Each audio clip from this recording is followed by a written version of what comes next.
It is the late 1800s, and America was in their prime for industry and manufacturing. However, as many Americans were moving west through the new railroads and transportation, many Native American tribes were settled in the western land, causing a major roadblock and a potential problem for the new pioneers. The Native American tribes were being pushed west by the Americans with their reservation system. The American reservation system was the Americans' way of getting rid of the Indians. The system would have allotted land with designated boundaries to Native American tribes in the West. The sad thing was that the U.S. government encouraged and sometimes violently coerced Native Americans to stay on the reservations at all times.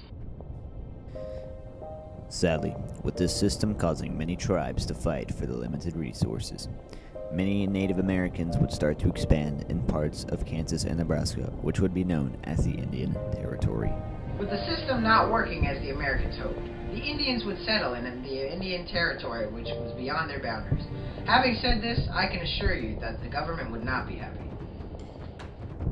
A regiment of Colorado militiamen, led by John Shivington, attacked a village of sleeping Cheyenne Indians in Sand Creek that would result in a brutal 200 tribal deaths.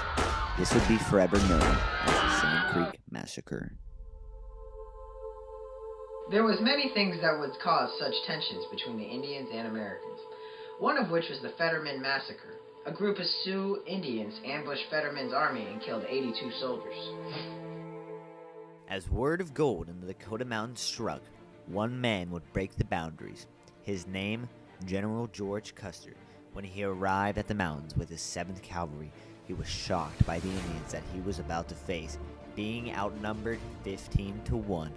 This battle would be known as the Battle of Little Bighorn.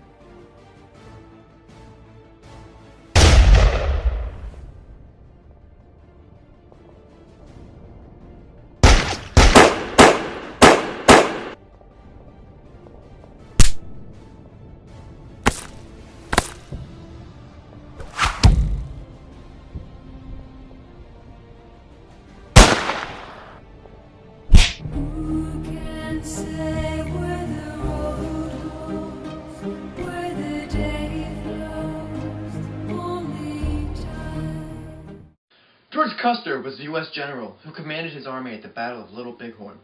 That day, it was killed.